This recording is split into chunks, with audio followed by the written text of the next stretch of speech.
Grace, mercy, and peace be to you from God our Father, and from our Lord and Savior, Jesus Christ. Amen.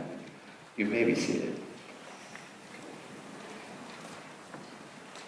Perhaps you noticed that our epistle reading in the lectionary for today has been a continuous running reading that started several weeks ago with 1 Corinthians in chapter 12. Then again, perhaps you didn't notice, because perhaps all the complexities and the patterns of the lectionary system might as well be Greek to you. In fact, even those words, lectionary and epistle, sound like words you're not even familiar with. Well, it's because epistle actually was a Greek word, and then it was brought over into English. And it's an old English way of talking about a letter, although we don't ever use those words anymore. We don't call letters epistles unless you happen to be a Christian and you're talking about the letters that are written in the Bible. And then the lectionary is just a schedule and a plan for reading that we use. And so if that's the case with you, let me at least just simplify it for you just a little bit. Our cycle of readings that we use is a 3-year cycle, so it repeats every 3 years, and in those cycles, for every worship day, there are 2 Old Testament lessons that are planned. One that's from a psalm, one that's from somewhere else in the Old Testament. And so we use the Psalm 71 early in the service. We had the Old Testament reading from Isaiah 6. There's 2 from the New Testament. There's one from one of the letters or epistles of the New Testament. There's one from the Gospels. The Gospels tell about the life and ministry of Jesus. The epistles enhance the life and ministry of his people. And so other denominations, not just ours, but Roman Catholic and Anglican and Presbyterian, and yes, even Lutheran, all follow a similar cycle of readings with minor variations, so that on any given Sunday you could go to one of these other congregations if they happen to be following the lectionary schedule and hear the same readings read on that particular day.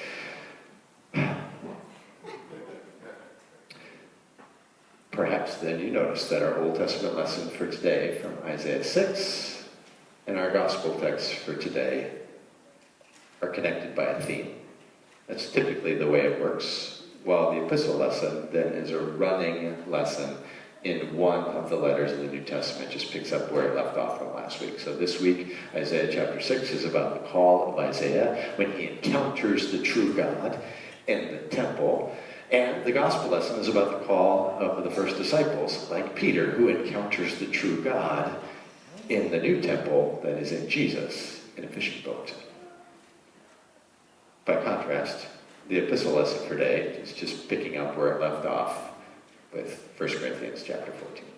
But perhaps you didn't notice any of that, but it had nothing to do with not understanding the lectionary or that being like a foreign language to you. But for you, it happened because by the time we get to the readings in the church service, you've already gone into worship autopilot and become the robot that our children's message was talking about. While the Apostle Paul will talk about foreign languages in our epistle lesson for today, 1 Corinthians 14, his real point has to do with people who are on worship autopilot.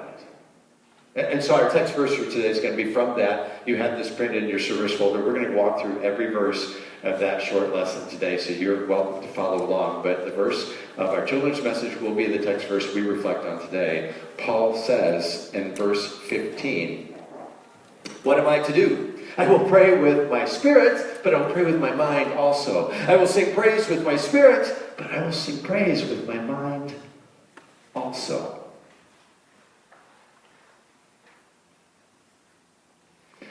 Singing praise with our spirit and with our minds. Perhaps you noticed that your lesson, if you're looking at it in your service folder, picks up at verse 12 of chapter 14. And if you were astute, you would have remembered that last week ended at chapter 13 with the last verse. And so there's 11 verses that are missing. And if you notice that, well, I applaud you, because you're not able to notice details like that if you're on autopilot. Let me just talk about autopilot for a moment. I was reading an article in CNN from last month that was talking about cars that are being marketed by the major automobile manufacturers here in 2019 that have autopilot features. And this is a step beyond cruise control. This is where the driver actually flips a switch and the car itself takes over control of itself. These autopilot features have cars that actually speed up When there's room in front and it's clear, they'll speed up to the speed limit, or when they recognize a car in front of them, they will actually slow down. They're actually able to maintain their space in the lane and switch lanes if they need to. They can navigate around corners. These are vehicles that can even negotiate stop and go traffic. And yes, they're being marketed to go on our roads right now for commercial and individual use. But they're not autonomous cars. It's not the kind of cars that don't need a driver in the car. Those kind of cars are still being field tested, and they're not available for commercial sale yet.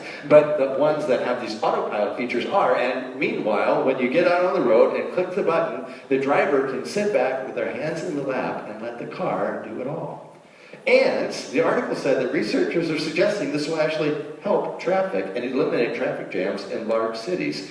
Because the reason traffic jams have started is because of the way that people negotiate traffic by excessively accelerating and needlessly braking when they see taillights in front of them, and that causes a ripple effect that causes traffic congestion in so many urban areas. And the research has shown by computer models that if just 1 out of every 10 cars on the street has this feature and has it turned on, that it will smooth the flow of traffic and everything will move faster. Other researchers suggest that yes, while this will smooth the flow of traffic, it will cause other social issues that we might not realize. So for example, the article quoted a Minnesota law professor who is the director of the Institute for Metropolitan Opportunity, who suggested that, yes, this may actually speed up traffic, it may make things flow faster in urban areas that are very congested. It will cause other issues like racial problems, called white flight, and urban sprawl. And he pointed back to when America first established the highway system, and that's what happened when that took place. And so he said, and I quote at the end of that CNN article, "This is a big coming to Jesus moment that Americans need to think about." Well, I don't know if Jesus really cares about whether our car's on autopilot or not, or what that does, but I do know that Jesus does want us to think about our coming to Jesus moments. That when we come to Jesus, when we come together to come to Jesus, he wants that to be something we do thoughtfully and not just on autopilot. This letter was written to Christians who are in the urban center and city of Corinth. And there in Corinth, I don't think they had the problems of urban sprawl, though they did have the problems of race relations, and so there was an issue between the Jewish believers in Jesus and the Greek believers in Jesus, but that was dealt with 2 chapters ago in chapter 12, verse 13. That was our reading for a couple weeks ago. We won't deal with that today. In today's reading, what he's dealing with is their boasting. In their center of worship in this city, they thought they were better and more spiritual than the other worshiping communities, and they boasted about it. And this is what that looked like among them. They thought they were more spiritual because they had people in their community who would get up and speak in tongues in front of everybody else. Now, speaking in tongues in foreign languages was a gift and a miracle that was given to the apostles on the first Pentecost in order to proclaim the news about God and about Jesus to all the people who were gathered at that feast in Jerusalem from different parts of the world, so that they could hear the word of God spoken in their own language, their first language. And that was the amazing part of the miracle. But what was happening here in Corinth was different. These people all spoke Greek. That was their first language. They didn't need people speaking in other languages. And the people who were speaking in other languages were speaking in languages that the others didn't understand. They were calling them sometimes the languages of angels. But Paul reminds them in chapter 13, verse 1, this was a part of our reading for last week, "If I speak in the tongues of men and of angels, but have not love, I am a noisy gong or a clanging cymbal." That's what worship was like in Corinth in the first century, if you'd have been there. It just sounded like noisy gongs and clanging cymbals. And so Paul says to them in chapter 14, and I'm going to go backwards a little bit from your reading to some of those verses that were skipped, if you noticed that. Going back to verse 9, Paul says this, If with your tongue you utter speech that is unintelligible, well, how will anyone know what is said? For you will be speaking into the air. There are doubtless many different languages in the world, but none is without meaning. But if I do not know the meaning of the language, I will be a foreigner to the speaker, and the speaker a foreigner to me. And so then we get to the first verse of our text for today. You see it in your service folder, verse 12. So yourselves, since you are eager for manifestations of the Spirit, strive to excel in building up the church. My parents, when I talked to them the other day, I tried to talk to them on a regular basis and called them. And they told me about an event they went to at a friend's church just the other day. And there was speaking in tongues. It's not what you think. Actually, the friends of theirs were the same church body we are, LCMS Lutheran, and so was this other church they went to. But they went to the other church, and there was a traveling group that goes around and sings in different churches. So this was like an evening event on a Saturday night or a Sunday night. And this group had come in, and all the songs that they sang were in other languages. I think mostly in German and in Latin. But they wrote the English into the folder that they gave people as they came in. So it was printed, you could read in English what they were singing, but my parents said you couldn't tell where in the song they were for what they were singing. It was hard to match up what they were saying with what was in the folder, and they just didn't understand it. Yesterday I had a memorial service for a member of the congregation that I was privileged to be able to officiate for the family. Her name was Marilyn Matson, longtime member here. And in talking with the family and preparing for that memorial service, they were telling me about her upbringing, how she was raised in the faith, that her parents were faithful, took her to church every Sunday, except that when she was growing up, the church that she went to, the services were completely in Latin. And so when she met her husband, Andrew, she was more than happy to switch to his denomination, to be a Lutheran, because the services were in English, and she could understand it. Paul says in 1 Corinthians chapter 14, verse 13, therefore, the one who speaks in a tongue should pray for the power to interpret. For if I pray in a tongue, my spirit prays, but my mind is unfruitful. Paul's not here giving necessarily instructions for the way we should start incorporating speaking in tongues into our worship, because he's going to go on to say in verse 19, if you look at your folder, nonetheless in church I'd rather speak 5 words with my mind in order to instruct others than 10,000 words in a tongue. But Paul's not encouraging us to try to add this into our worship. He's content that we're speaking in the language that everybody can understand. In fact, he says that's a good thing to do. But what he's concerned about in this text is that we worship in spirit and in mind, not on autopilot. And so this brings us back to our text verse that I told you was going to be the theme of the sermon today, verse 15. What am I to do? I'll pray with my spirit, but I will pray with my mind also. I will sing praise with my spirit, but I will sing praise with my mind also. And then he goes on to illuminate that in verses 16 and 17, saying, otherwise, if you give thanks with your spirit, how can anyone else in the position of an outsider say amen to your thanksgiving when he does not know what you are saying? In verse 17, for you may be giving thanks well enough, but the other person is not being built up. And so it's important to worship in spirit and in mind, not only for our own edification and building up, but for the sake of other people around us. This is a book I have on my shelf. It's written by someone named Marva Dawn, and she was a member of a Lutheran Church Missouri Synod, but she was also an influential theologian. She got her degree at Notre Dame and has written lots of books. This one is called It's a Lost Cause. Is it a lost cause? Having the heart of God for the church's children. And she talks about how you can tell if a child is going to continue going to worship later in life. A child who's being brought to worship as a child is going to continue to go to worship. And I don't know if this is true, but her anecdote is, she says, if the dad sings in church, the kids will say. Not just if the dad's in church, does the dad sing in church? I think she's getting at the same thing. Is there a connection between what happens in spirit and in mind and in body? Are we all engaged in worship? Because that's what Paul says influences others around us. How can others say amen if they don't know what's going on inside of us? And so we're to worship in such a way that others can see that worship outwardly in us, and it encourages them in their worship as well. For this is what Paul goes on to say. But I think the hardest part of this reading, if you're looking at it, is verse 18. The hardest part to understand. Paul says in verse 18, I thank God I speak in tongues more than all of you. And Paul has just gone on to talk about how in church, in the gathered community, it's best to speak in the language that everybody can understand and not be worried about speaking in tongues. What is he doing now? Is he undermining his argument? What does he mean by that? I wonder if he's responding to their boasting.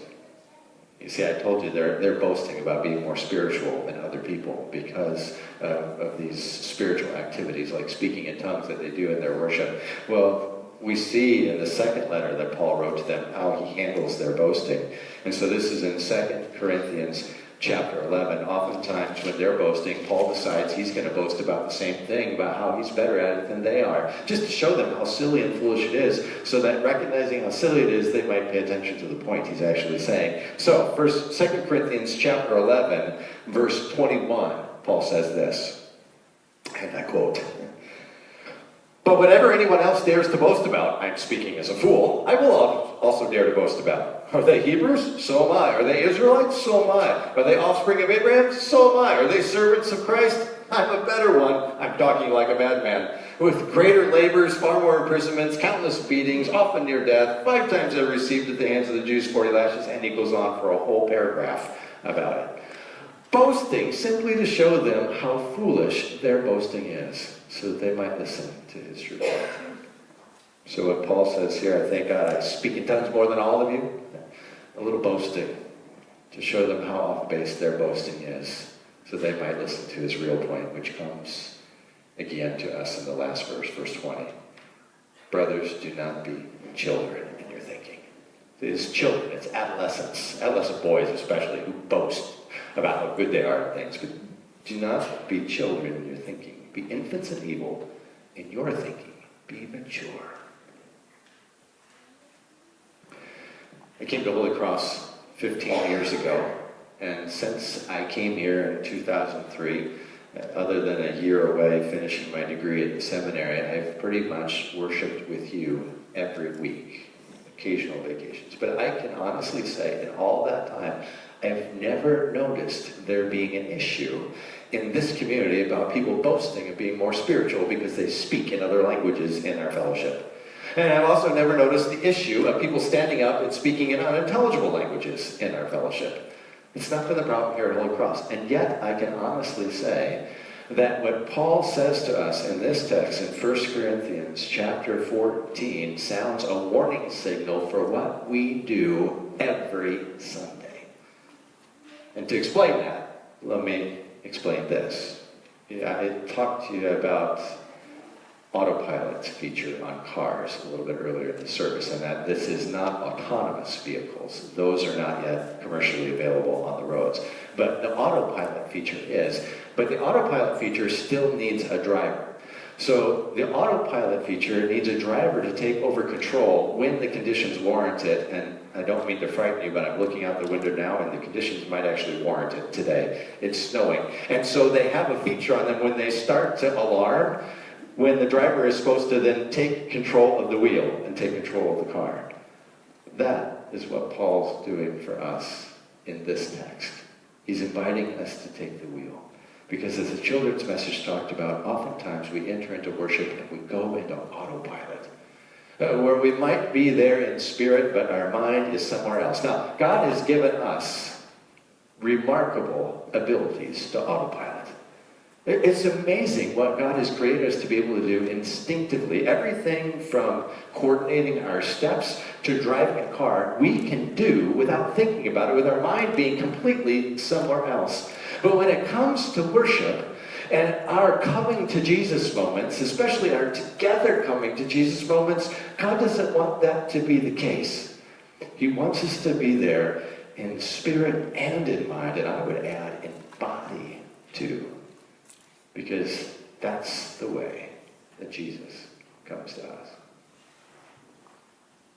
Now, I don't know what points of the worship you're more likely to go into robot mode, to flip into autopilot, and to check out. For some people, it's the parts of the service that are the same every week, so the liturgical familiarity causes them to blank out when they're just saying the same words. Maybe it's the Lord's Prayer, maybe it's the Apostles' Creed, something that they say every week, and so their mind goes elsewhere when that happens. But for other people, maybe they appreciate that liturgical familiarity, and they like it when the parts of liturgy, the confession, the Lord's Prayer are the same, so that they don't have to read the words off the page, but they can just speak them and really be thinking about them and let them sink in, and then they come back later on in the week.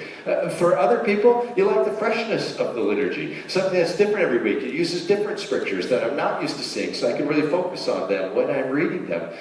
For some of you, maybe you check out during the songs because, I'm not really a good singer, and so I don't bother singing those songs. For others of you, maybe it's because, they're hymns and I'm used to contemporary music, or maybe it's the contemporary music I don't know, and so I'd rather have a hymn. And there are different reasons. Maybe some of you check out during the sermon because, I'm just not good at paying attention for that long. I didn't get enough sleep last night, but thankfully, hopefully, I don't check out during the sermon. If I went on autopilot up here, nobody would be edified by it. And yet that happens to all of us. And so I'd like to suggest that our coming to Jesus moments don't start with us coming to Jesus. They start with him coming to us. Because if it started with our coming to Jesus, we'd be in trouble, because often I come to him mindlessly and half-heartedly.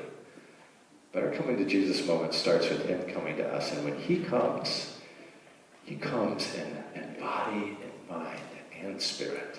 So it's like our Old Testament lesson from Isaiah chapter 6. When the Lord came to Isaiah in the temple, the Lord was present, and Isaiah felt it, and he could see it. And Isaiah responded not just in spirit, but willfully and thoughtfully to the Lord's presence, saying, "Here am I, send me." Or it's our gospel lesson, which is paired with that, remember? And so it's the gospel lesson from Luke chapter 5, when Jesus is there in Simon Peter's boat, physically present.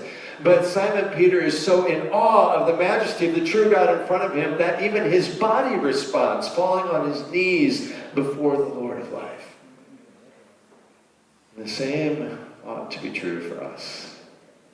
Because Jesus comes to us in the same way he came to each of them. Jesus comes to us with a word of forgiveness. Isaiah needed it. I'm a man of unclean lips. Peter needed it. Lord, depart from me, I'm a sinful man. And God came to both of them with his forgiveness and his calling. And Jesus does the same when he comes to us today. Our coming to Jesus moment starts with him coming to us with forgiveness and calling. In John chapter 1, the coming of Jesus is described this way. The Word of God was with God. The Word of God was God. Verse 1. And then verse 14, the Word of God became flesh and made his dwelling among us. That was a word we could understand. Not some foreign language. He came to bring God's truth into our language. God's love, God's truth, God's life to you and me. But there was no autopilot Savior, no autonomous Son of God. When Jesus came, he was engaged physically, spiritually, and mentally in every task he did. So John chapter 5, verses 20 and 21, Jesus says, the Son can do nothing of his own accord. He does only what he sees his Father doing. So engaged physically and mentally. Only what he sees his Father doing. What the Father does, the Son does likewise. The Father, since the foundation of the world, has been planning to sacrifice his Son for the sins of the world. And so the Son came and sacrificed himself for the sins of the world. And he didn't just do that spiritually. He did that bodily, physically, and willfully for us.